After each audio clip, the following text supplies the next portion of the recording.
Okay.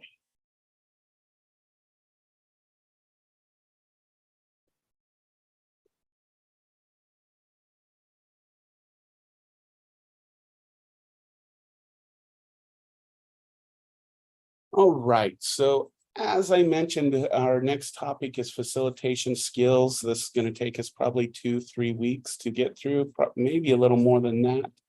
Um, and really, some of this will be kind of review, but a lot of it will be building off of some of the things that we've already talked about so far in the class, and really add to your knowledge base regarding the importance of the facilitator in the group process and the skills that the individual needs to bring in order to facilitate a successful group. Okay, so let's start with kind of a review. I hope is what is a facilitator really. One is we use the facilitation skills that we're going to learn to guide and direct key parts of our work. Okay. A facilitator is someone who helps a group meet their goals. So when we talk about facilitation, we're talking about how do we accomplish the goals within the support group or the group itself. When we're talking about being a facilitator, we're talking about the qualities that individual brings to help the group meet their given goals. And there's kind of three principles of facilitation, and these kind of are universal. They go across most groups. One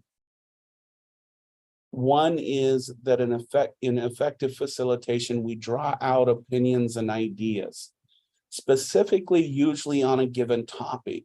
Okay, so in an addiction group, for example, we may ask about relapse experiences and what is your opinion about this? What ideas do you have about this? If we're talking about a domestic violence group, maybe we're working with survivors, we want to know basically their experience and how they feel about it and what happened to bring them to this point. Usually you use this as guiding principles to go through, for example, the domestic violence cycle and those kinds of things.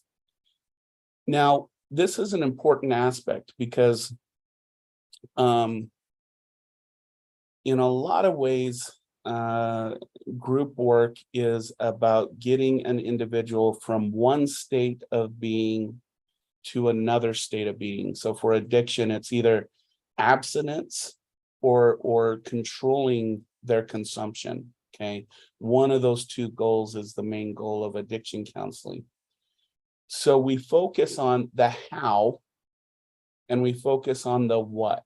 Okay, so how do we get, I'm going to use the singular, how do we get to sobriety? And what do we need to do to get there? Okay, you'll notice what's missing out of here is the why. All right.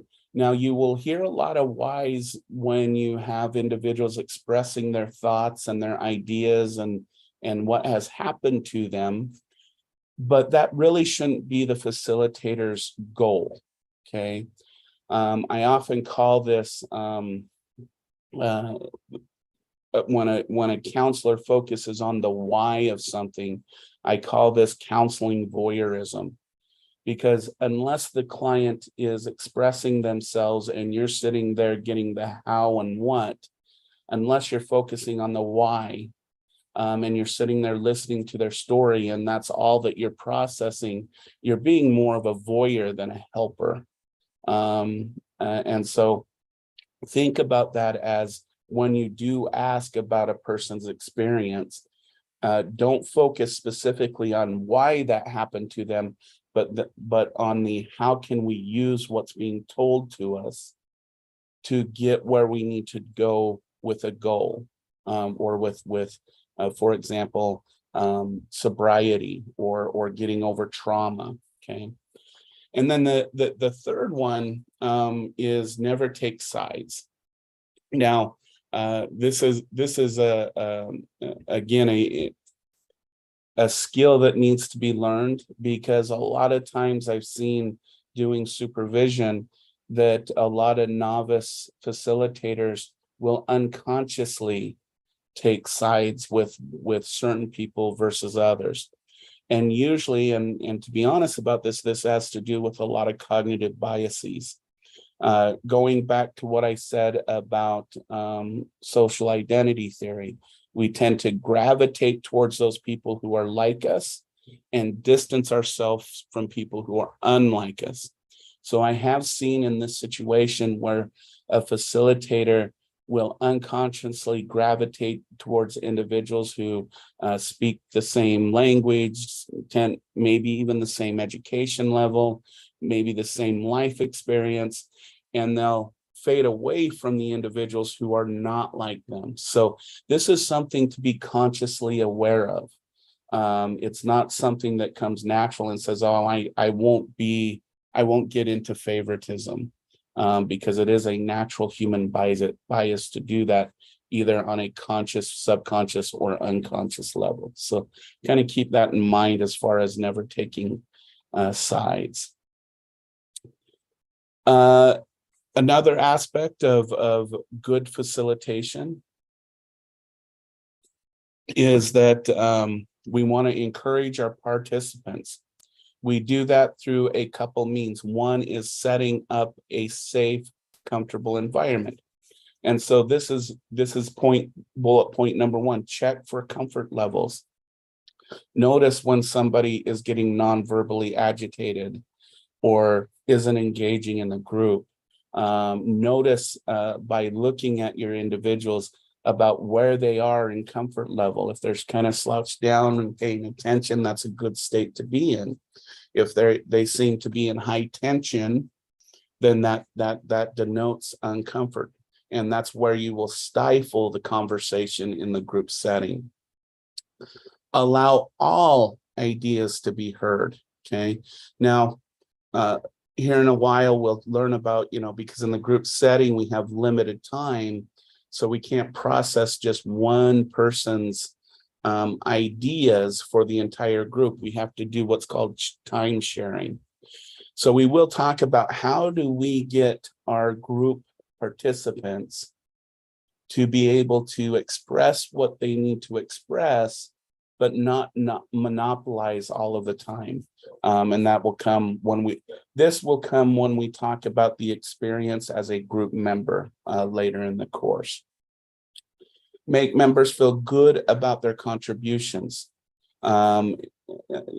Always stating when someone contributes in a significant way, thanking them for their contribution, giving them attaboys, as you would say.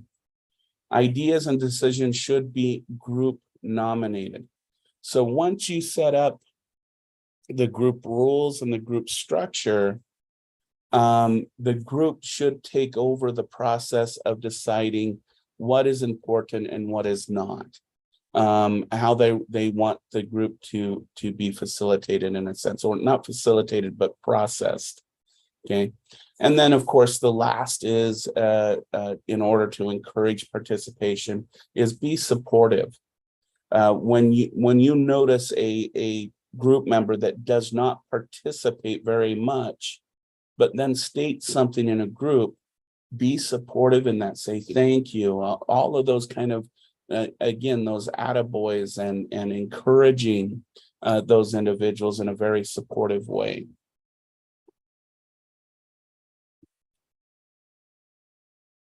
Now, some of the question could be, why do we need facilitation skills? One thing is it sets up for good planning. It lets you'll see a group curriculum, but it's up to you to make that curriculum kind of come alive. Okay. So for example, doing PTSD treatment for non-combat trauma. There's a lot of good standardized groups out there. And one is called Seeking Safety. And it has the groups planned out, but even though those plans are there, all of those things we just talked about in those previous slides are necessary in order for that plan to be come to fruition or come to success. Okay. Keep members involved is another important part of facilitation skills. Leadership opportunities. This is more on the professional level.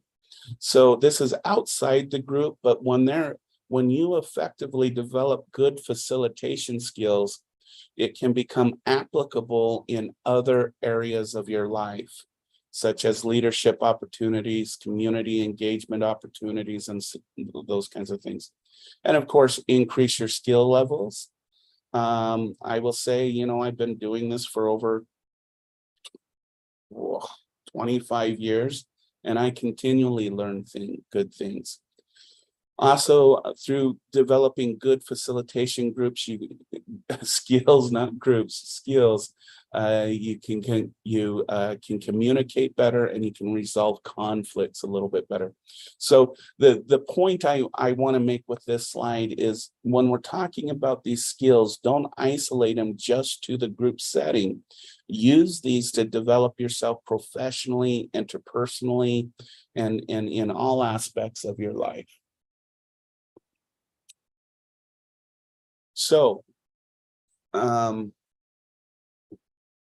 let's continue with the theme of being a good facilitator. Okay, so we've talked about, I'll just go back real quick. We talked about encourage participation and these 3 principles. So now, how do we kind of do that? Okay, first is we have to understand the goals of the group. Okay, and this is specific. And this is specific to, what is the goals of the treatment being provided? What is the goal? And so that's the overall part. And then the micro part is, what is the goal for this specific group? What is it that we're trying to achieve? Okay. Because as long as you keep that in mind, those deviations become less and less. Keep the group and agenda moving forward. And so again, this becomes the skills of not going too far into a rabbit hole, as they would say, or too far off the agenda. This includes monitoring the time of group members and encouraging everyone to talk within the limitations of time, involving everyone. So this means that not just addressing group members who participate, but doing check-ins with those who don't participate as much and making sure they're getting what they want out of it. And the decisions should be made, again, democratically, after the basics of the rules are set. So confidentiality, not being rude to each other, all of those things. Everything else that the group needs to move forward should be done in a democratic method. This even includes making sure that your organization has rules about changing locations of groups. Okay, and one of those first rules is that the group being facilitated must agree to move, unless there's some emergency reason why, or sometimes the organization loses its lease or something like that. Unless there's some exterior reason why you can't utilize that space anymore, then really the decision to move the group to, for example, a different location should be a democratic one. And if you think about it, that's kind of what we do with higher education, right? Is we don't move a classroom from one classroom to the next without having everyone's consent in the room, because that sets the learning opportunity off. Okay. So let's talk about planning for a few minutes, because planning is not just knowing, okay, we're going to do this activity, we're going to do the check-ins and all that, and following this kind of script for the group. It also means making sure that everything is there to make sure that the class or the group is facilitated each and every time in I don't want to say a perfect, but a planned way. So these are 4 additional things besides looking at your quote unquote curriculum for the group that should be considered. One is the climate. Now you may ask, what's the difference between climate and environment? Okay. Climate has to do with, has anyone ever entered a room and just felt negativity? And then in another room you feel positive, and then in another room you kind of feel neutral? That's what climate means.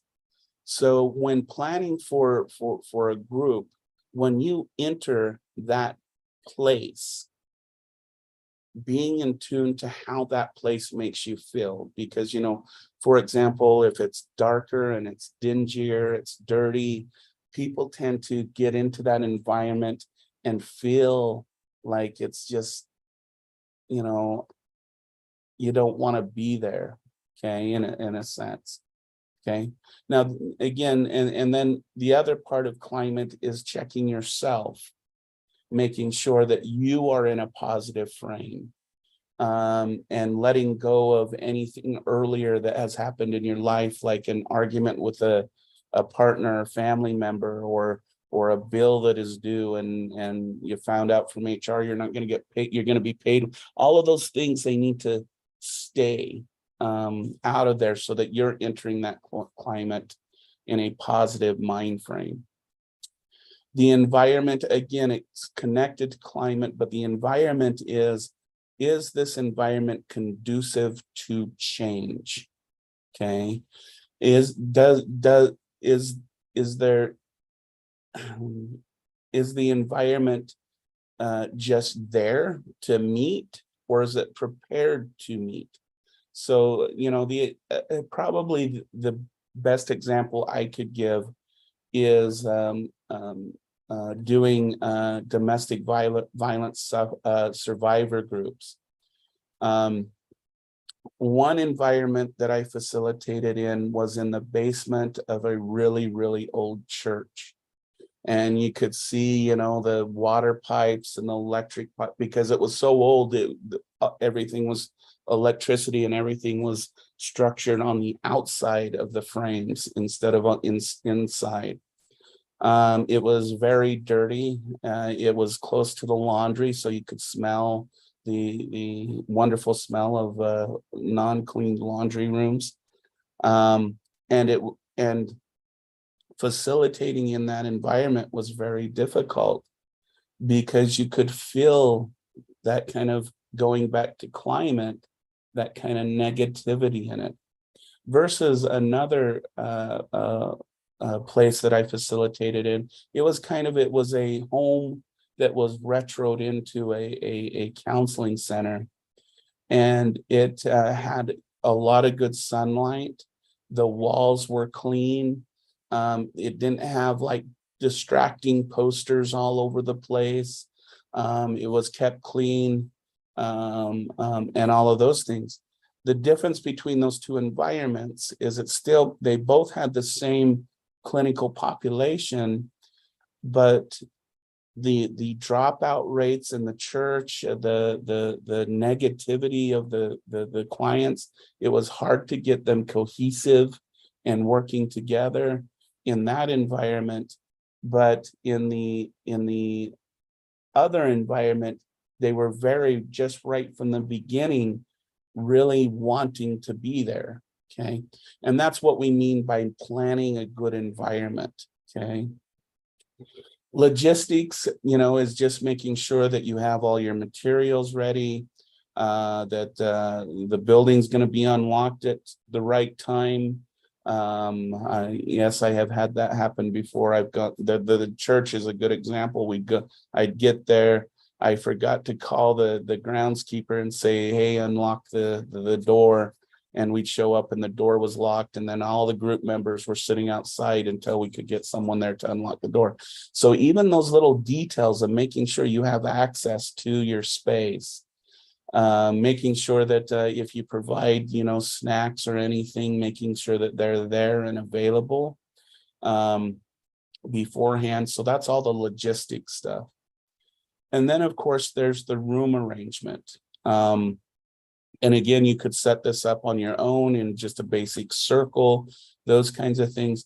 But you want some parameters to where the clients will feel okay sitting where they need to sit, and then expanding on that. You know, in some cases, you may want to start with a classroom setup. I've done this a lot of times with, for example, violent offenders, where there's tables and there's chairs for the first couple groups until everybody starts to gain trust with each other. And then we could move the tables out of the way and form the circle. So really think about the group that you're facilitating, especially when you get into youth, because you're starting to get into body image issues. You're getting into, you know, when we're constantly thinking, what are they thinking about me? Those kind of, and self-worth and self-esteem issues. Really think about your environment and how to make your clients feel comfortable.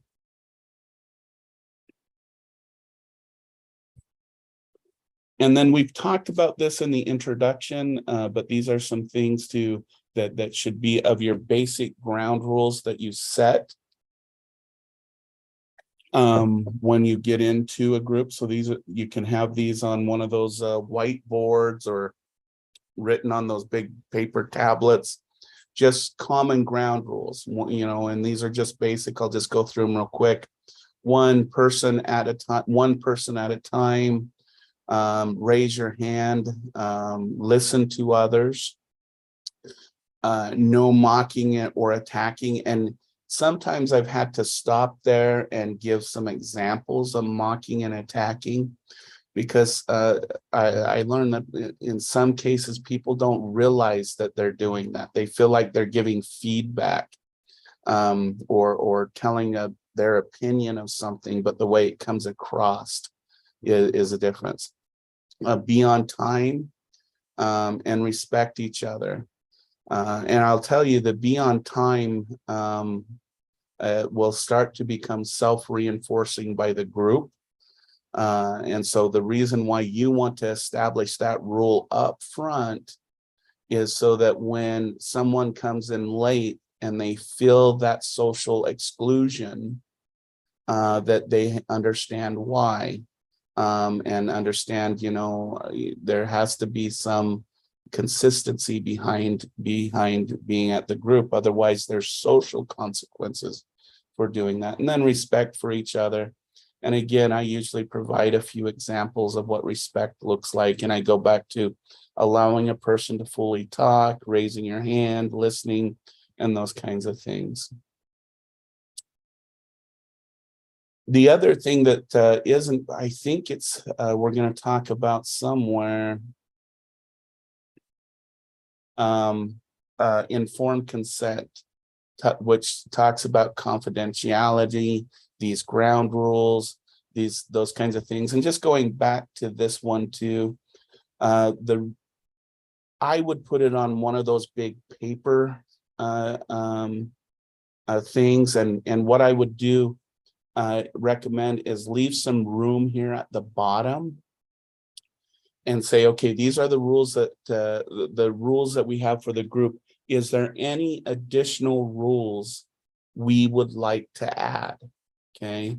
In some groups I facilitated, they say, no, these work for us. In other groups, they'll say, you know, no chewing gum, no, you know, falling asleep. I've had that in a few groups, and giving them the opportunity to then create their own unique group rules that go along with these, and then take that piece of paper and post it up for at least the next 3 or 4 groups. After that, you hopefully won't have to remind them of these common ground rules after they've had about 3 or 4 groups. Okay. So these are some kind of, I said again, and I'd encourage you to come back and look at this slide when you're working on your lesson plan, okay? Because here in a couple weeks after fall break, we'll start in on lesson planning for a group, okay? And so here's a list of things to kind of consider when developing a group process. Group process. One, start on time. Welcome and thank everyone. Now, how you welcome and thank everyone is up to you. Sometimes I've had facilitators who stand right by the entrance and shake each other person's hand, or at least says hi, or fist bumps as the participants come in. And then they start on time, and then you say, welcome everyone again. Okay, make that personal connection somehow. I've seen other group facilitators who start on time and they'll go through around the group and kind of say hi to everyone real quick and then say, let's get started. Okay. Make any introductions. So this can be any updates to the group, to if they're part of a, organization, making announcements of any upcoming activities that's going on in the organization, introducing new group members. I recommend introducing yourself in the first two groups each time. Just saying, in the first group, say, I'm John Doe. I'm here as a facilitator. Here's my professional experience. And then in the second group, I just want to tell everybody again who I am and where I'm from. The reason why I recommend doing it twice is in that first group, there's a lot of things that are going on in the individual's brains. A lot of information is being processed. And so, but you want to make sure that your group knows where you're coming from. Reason being is this is one of the steps to reducing challenges and conflict, is if group members recognize their facilitator skills, where they come from, the place they've been, then they will when conflict comes up, tend to defer to the facilitator and help allow you to help manage that instead of it getting in an escalated way. The next thing after doing introductions, making any announcements, reviewing the agenda and the objectives, and again, for at least the first four groups, going over those ground rules again. But just saying, this is what we're going to do, all those types of things, and saying, for this group, we're going to work on identifying triggers, for example. And then again, after going over this, encourage participation, saying we need to hear from everybody. Everybody has an important thing to say. And then you implement your agenda, okay? So you then do maybe a thinking check-ins, and then you say, and then you go through some skill development, and then you go through how participants will use this in the next week and practice it. And this is where you want to seek commitment from the group members. Say, in this end part, you want to kind of do a check for understanding. Do they understand what we talked about in the group today? How they're going to apply it to the group and what they're going to bring back next week. Okay. Now, bringing closure to each item is reinforcing when a group member does that check for learning, as we say in education, or that understanding of what's going on, is make sure you bring closure to each of those items that your group members bring up. Okay, bringing closure means, okay, I will look forward to how this works for you this week. And let's talk about it next week when we do our thinking check-ins. Okay. Summarizing results and follow-ups.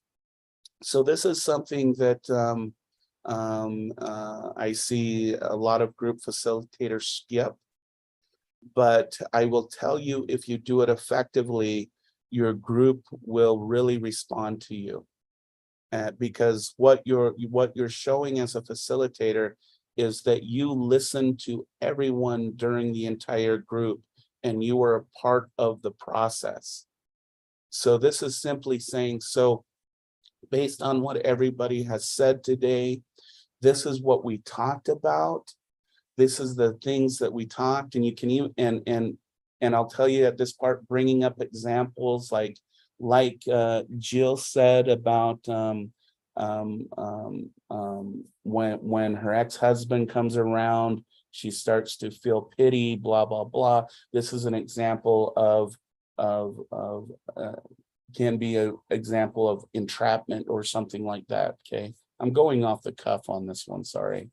But then bringing out important points that group members made about that given summary, and then doing the follow-ups. So next week, we're going to blah, blah, blah.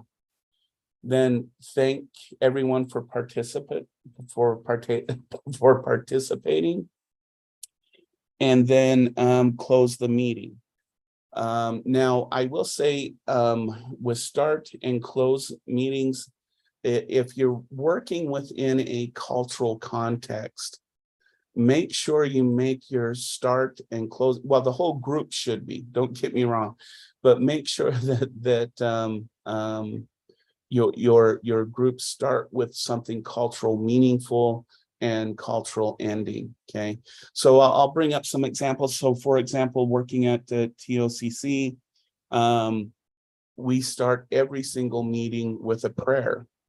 Okay, and so every meeting that we get together, someone says a prayer, and that kind of gets us in the mindset of what that meeting is there, who we're there for, because usually the prayers say we're here, make it so we're open-minded and everything, so we're here to benefit our students, those kinds of things. Okay, now closing of a meeting, so that's just an example of something culturally that would need to take consideration in that setting. I once worked with a group, oh my goodness, somehow I ended up facilitating a group that had individuals from a very specific place in the Pacific. I can't remember, but I learned quickly that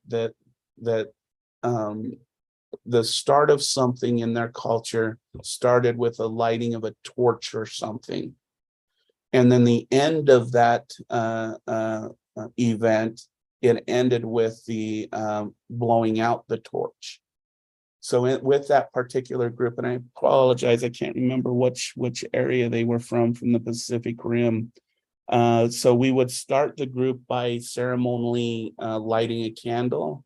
And at the end of the group, we would then blow that candle out. Okay, and this is just something I'm recommending because I know that a lot of you will be working with your Native American communities or ones like that. So make those considerations about what it is about your community that brings in the ideas of community, brings in the ideas of culture, brings in place of ideas, just like what we talked about with social identity. We have to have a place where we belong. And having those cultural aspects of a group is really important, okay?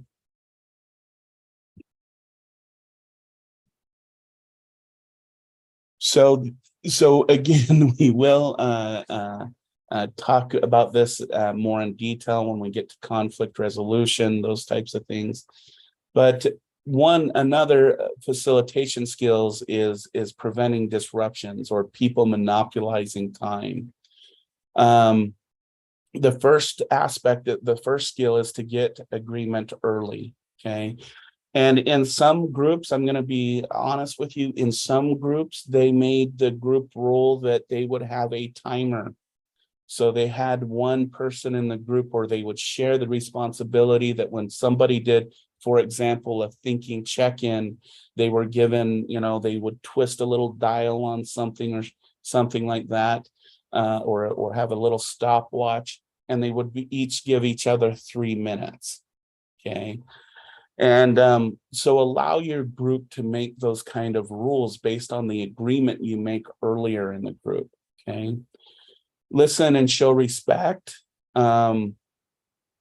Show respect. Okay. So listen and show respect means that you're sitting there and you're engaged with the person who is talking. Show respect is that you're modeling that for everybody else in the group.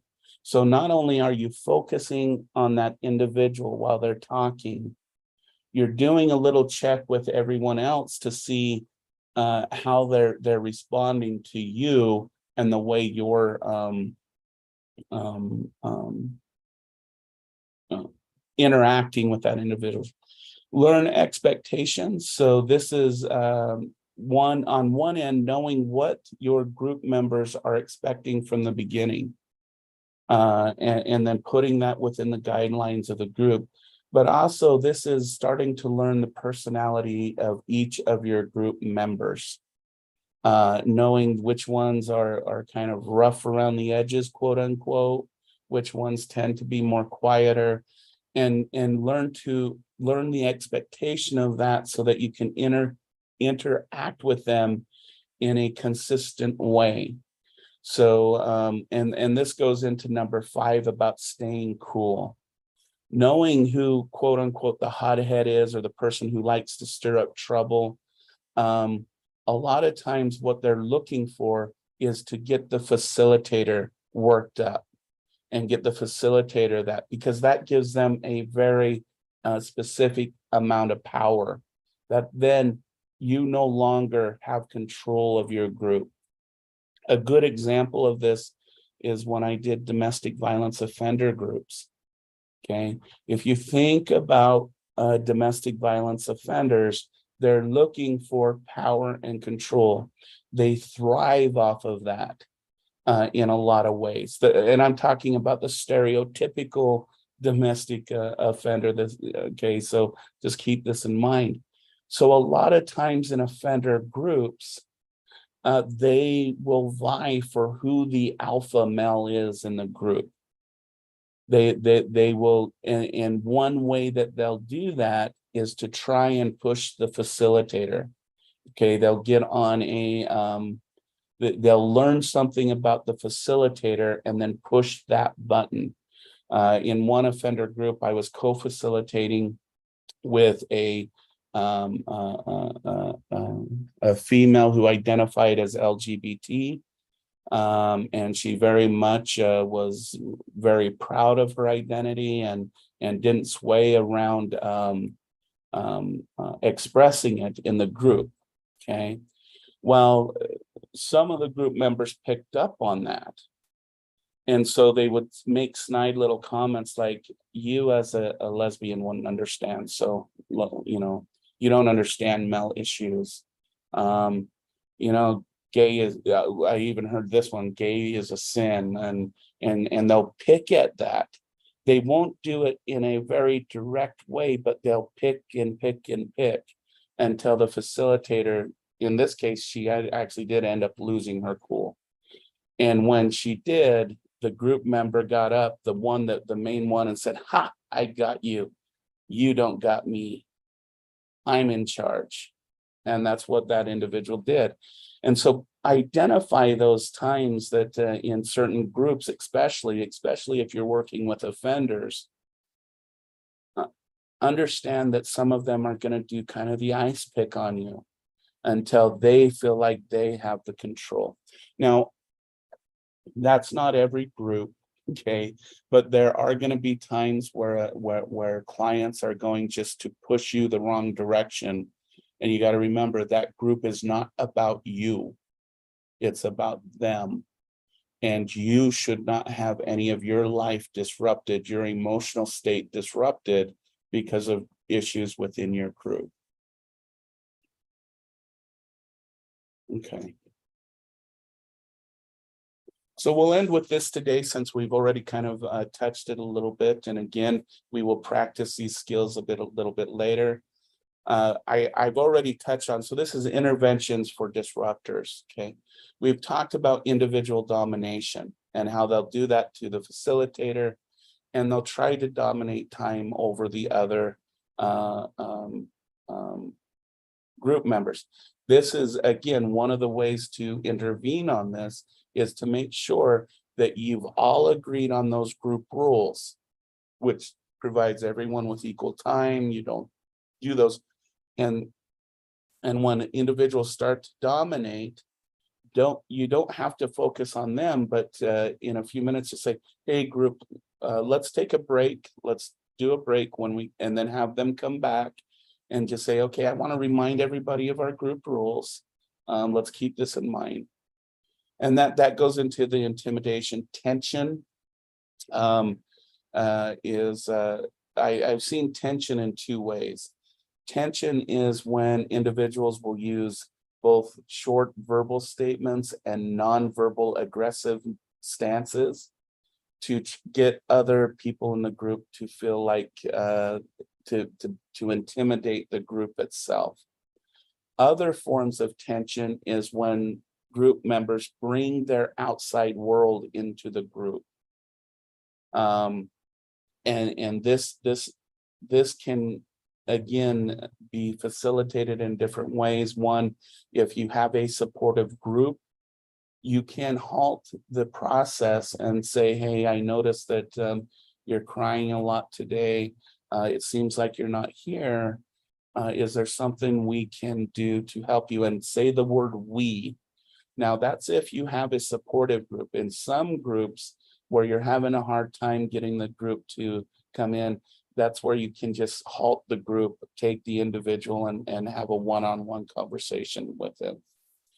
Other things that create disruption is someone expressing doubts, saying, oh, I'm not going to be able to accomplish these goals this week, or I don't think I'll ever become sober, or this process is stupid and I don't see how it's going to help me.